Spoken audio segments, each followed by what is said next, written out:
Nous allons accueillir maintenant un professeur de droit, doyen de la faculté de Sophia Antipolis, Monsieur Vallard, Christian Vallard, qui va nous parler maintenant des limites juridiques des accords maritimes et sécuritaires, précisément entre Erdogan et Al-Sarraj. Vous avez la parole. Cher ami, merci. Mesdames et messieurs, bonjour ou bonsoir, selon l'heure que l'on envisage. Je crois que bonjour est encore de mise. Alors, ce sera bonjour. Je remercie Mesri Haddad de m'avoir invité ici. Je suis certes professeur de droit public, mais je travaille sur les questions, pour faire simple, d'islamisme et de djihadisme. Avant qu'Al-Qaïda n'existât, je travaillais déjà sur le sujet, donc ils me sont familiers, comme sur les questions de géopolitique, et j'occupe différentes fonctions dans ce domaine.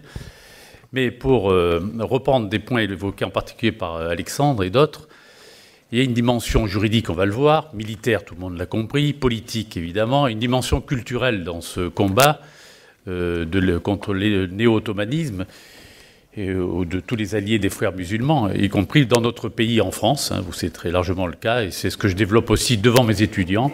La guerre idéologique, la métapolitique est tout aussi importante que l'autre, parce que le terreau culturel, le terreau intellectuel est favorable, sans jeu de mots phonétique, au terrorisme tout court, qui est la face émergée de l'iceberg, qu'il ne faut certes pas négliger, mais le danger est beaucoup plus grand, entre autres celui représenté par les frères musulmans, les Erwan et leurs différents satellites, et effectivement le danger du néo-ottomanisme d'Erdogan, qui à mon sens d'ailleurs se lance dans une course en avant un peu tous azimuts, qui risque plutôt d'être nuisible à la Turquie qu'autre chose.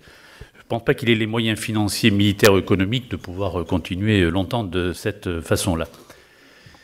Il a été rappelé la situation politique et militaire, la division de la Libye, en laissant de côté le Fezzan avec les Touaregs et les Toubous, ce qui est quand même pas négligeable, mais il ne joue pas de rôle de premier plan entre la Tripolitaine et la Cyrénaïque, le maréchal Haftar et le gouvernement reconnu par les Nations Unies de Sarraj, avec l'aide militaire de la Turquie qui ne date pas d'hier. Il y avait déjà un accord cadre de 2012, il faudrait le rappeler, hein, de coopération militaire entre la Turquie et la Libye. C'était pas Sarraj à l'époque, donc c'est ancien. Et devant la progression des militaires assez foudroyants des troupes du maréchal Haftar, à partir du printemps 2019, Sarraj, ceux qui l'entourent, peu importe d'ailleurs qui précisément, ont appelé au secours Erdogan, qui s'est empressé d'y répondre, d'où... après un soutien militaire illégal, je le rappelle, il y a un embargo sur les armes. Alors, vous me direz, l'illégalité, elle est des deux côtés. Bon, on est bien d'accord. C'est très classique, d'ailleurs, dans le cas des Nations Unies, avec des embargos sur les armes que personne ne respecte, selon de bonnes guerres. Et quand je dis le pouvoir reconnu par les Nations Unies, ou ce qu'on appelle, je mets entre guillemets le terme, la communauté internationale, qui à mon sens n'existe pas vraiment, ce sont simplement des États qui pèsent, et qui pèsent sur les décisions. Je rappellerai que la France est une situation diplomatiquement un peu délicate. Officiellement, la République française reconnaît effectivement le gouvernement d'union nationale de Sarraj, mais tout le monde sait officieusement que nous sommes aux côtés du maréchal Haftar. Et il y a eu quelques victimes de nos services spéciaux qui ont été relevées, des armements dont on a eu beaucoup de mal à expliquer ce qu'ils faisaient d'ailleurs de ce côté-là. On les avait laissés, on les avait oubliés. Bon.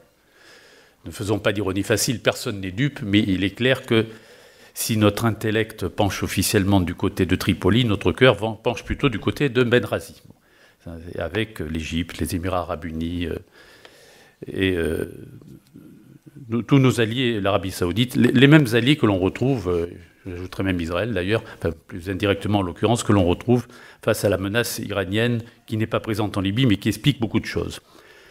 Donc ce soutien militaire illégal croissant de la Turquie est devenu apparemment, c'est toute la question apparemment légale, avec le mémorandum de sécurité et de coopération militaire du 27 novembre 2019, signé, alors c'est le même problème avec un autre acte qui est signé du même jour sur la délimitation des zones maritimes. La question juridique est la même. Quelle est la valeur juridique au niveau de la procédure de ces deux actes? Après, il y a un problème de fond, pas pour l'aspect militaire. Une aide militaire, c'est une aide militaire, mais pour la question maritime, qui est extrêmement importante, on le sait, pour quantité de pays, et là qui ne se laisse pas faire, Chypre en particulier, c'est ce qu'il faut voir. Donc cet accord militaire est très complet. Alors, pour le détailler, mais alors là je vais épuiser les 15 minutes sur cet accord, il y a tout. Le planning, l'apport matériel, financier, l'entraînement, l'état-major commun, enfin tout ce que peut apporter la Turquie comme aide militaire sous toutes les formes possibles, matérielles ou autres, elle apportera, la Turquie expliquant, nous ne violons absolument pas l'embargo. Nous apportons l'aide militaire à un gouvernement légitime qui nous le demande. Donc tout va bien, nous sommes dans la plus parfaite légalité. On peut le croire, hein. Enfin en tout cas évidemment les intéressés nous le mettent en avant. Et d'emblée, nous le savons tous ici, de vastes volumes de matériel militaire ont suivi très rapidement, avec l'accord du Parlement turc de janvier 2020 pour envoyer des troupes turques. Alors, il y a des troupes turques qui ne sont censées que se livrer à un certain encadrement, ça reste à voir. Il y a en effet des mercenaires turcs, dont, je ne vais pas y revenir, pas mal de djihadistes reconvertis, même de Daesh, hein, paradoxalement, qui quittent leur Syrie natale ou autre pour venir de façon meurtrière, parce qu'il y a eu déjà beaucoup de pertes, sur le territoire libyen. Alors, risques et périls, bon, il y a bien des Russes, vous me direz, de l'autre côté, ce qui permet à la Russie, de manière plus subtile, d'aider le maréchal Sarraj, sans que l'État russe ne soit en cause. Ce soit effectivement le groupe Wagner, qui est utilisé également en Syrie dans d'autres domaines. C'est une méthode qui a fait ses preuves, qui est un peu plus subtile que la méthode turque, à mon avis, à l'évidence. Alors, le problème juridique, et ce que je dis là va valoir pour l'autre accord maritime, sur lequel je vais revenir sur l'aspect du fond de l'accord, l'aspect de la procédure. Sarraj et les siens disent « Nous sommes le gouvernement légitime. Premier argument, nous sommes reconnus par les Nations Unies. » Oui, bon, admettons. On peut être reconnu par les Nations Unies et faire des fautes de procédure. Second point, invoquant l'accord de Skhirat, qui a été évoqué, de décembre 2015, qui a été passé au Maroc, disant « L'accord de Skhirat permet au Conseil présidentiel, selon la traduction du gouvernement d'union nationale, de négocier et de signer des traités. » C'est vrai, négocier et signer. Mais et ensuite, il faut la ratification. Et ces accords même de Skhirat précisaient que le Parlement devait ratifier. Où est la ratification par le Parlement? Mais il n'y en a pas. À l'inverse, le Parlement de Tobrouk s'est élevé contre ces accords, expliquant que de toute façon, pour lui, ils étaient nuls et non avenus et ils n'avaient aucune valeur juridique. Et si l'on regarde effectivement, les accords de Skhirat sont l'article 8, paragraphe 2, si je me souviens bien, enfin peu importe, sont tout de même assez clairs. Il y avait 1 an pour installer un nouveau gouvernement d'unité nationale et procéder à des élections. Après 1 an, rien n'avait fonctionné. Le Parlement disant « bon, ça n'a pas fonctionné, le processus s'arrête », et le gouvernement de Sarraj disant « nous restons en place. Nous ne voulons entendre parler de rien, nous restons en place, nous sommes légitimes ». Ça se discute certainement, ce n'est pas en 3 minutes qu'on va se lancer dans la discussion, mais est-ce que ces accords de Skhirat ont encore une certaine valeur juridique? On peut se poser la question. Il y avait 1 an pour ce faire. Il semble que non. Il n'y a pas de... Sur le plan juridique, le Memorandum of Understatement, qui est un avant-projet, a été signé, certes, par le gouvernement de l'Union nationale. Quid de la ratification par le Parlement? Parce que si on regarde ces accords, c'est clair. Il faut une ratification par le Parlement. Où est-elle? Donc le fondement même textuel du pouvoir de Sarraj révèle que la procédure suivie n'est pas la bonne. Alors elle est correcte du côté turc. En effet, le Parlement turc a ratifié. Du côté turc, il n'y a rien à dire. C'est respecté. Mais on est deux. Il y a 2 parties. Si une des 2 parties n'a pas respecté sa propre procédure, le traité est invalide. Ce qui n'empêche pas, évidemment, les Turcs d'aider militairement. Mais enfin, puisqu'on parle de droit, c'est ce dont je me dois parler. Et du même jour, il y a un mémorandum sur la délimitation des zones maritimes, qui, lui, a provoqué des réactions beaucoup plus fortes, beaucoup plus politiques et beaucoup plus juridiques également, entre autres de Chypre. Parce que le problème est le même au niveau de la procédure, bon, je ne vais pas y revenir, puisque ce sont les mêmes autorités signataires, mais il est le même au niveau du contenu. Est-ce que par rapport au droit international, et plus particulièrement par rapport au droit de la mer, les stipulations de ce traité, si on accepte comme traité, sont-elles valables? La Turquie dit que oui, et qu'elle est en règle par rapport au droit international. Et c'est là où Chypre a joué intelligemment, aidé quand même par l'Union européenne, reconnaissons-le, puisqu'en fait ça ne l'est pas tellement.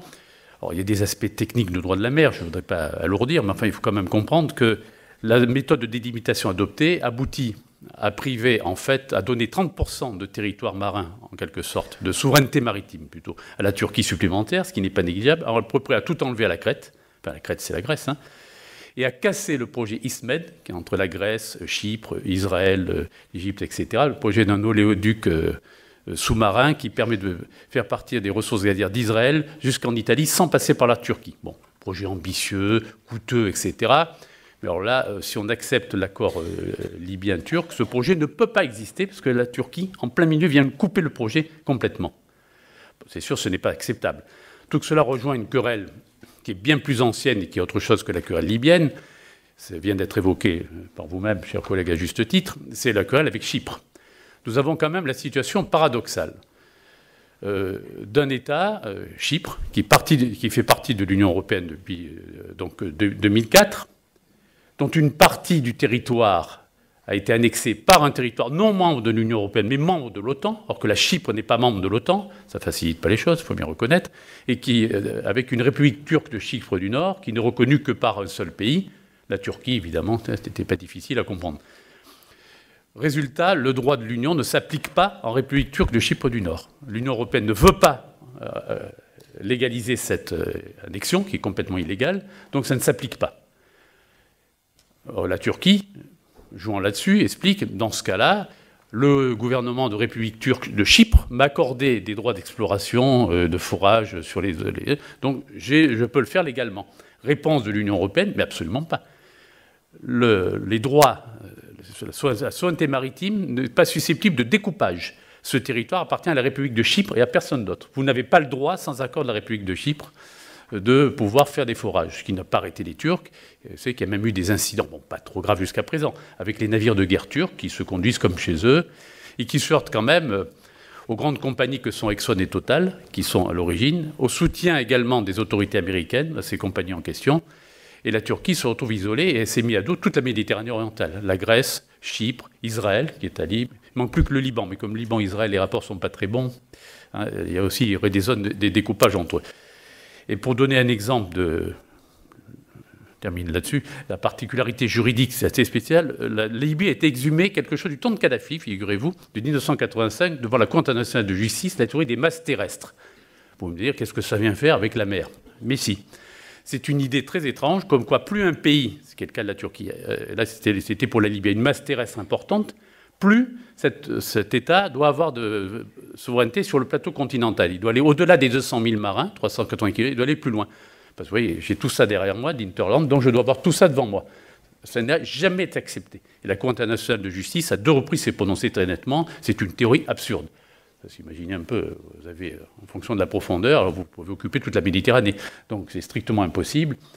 Même d'ailleurs, entre la Grèce et la Turquie, que la mer territoriale, qui n'est pas la zone économique exclusive, est de 12 000 marins, elle n'est que de 6 000 marins, parce que c'est très étroit en mer Égée. Donc les arguments turcs et libyens du gouvernement Sarraj sont très faibles sur le plan de la procédure, très contestable, et sur le plan du fond aussi. C'est pour ça que Chypre a saisi la Cour internationale de justice. Mais la Turquie n'est pas membre de la Convention sur le droit de la mer, ce qui va compliquer les choses. Et la Turquie est dans le statut de la Cour internationale de justice, mais pour chaque affaire, elle doit accepter sa compétence. Et elle n'a pas encore accepté sa compétence. Donc la CJ a transmis à la Turquie la requête chypriote et attend de voir si la Turquie répond. Et c'est aussi l'attitude de Chypre. Vous vous dites que vous êtes d'accord pour appliquer le droit international, on vous donne l'occasion de le faire, on va devant la justice internationale, ben, venez discuter avec nous, on va voir comment les choses vont se passer. Et à ce stade, nous en sommes là. Merci, professeur.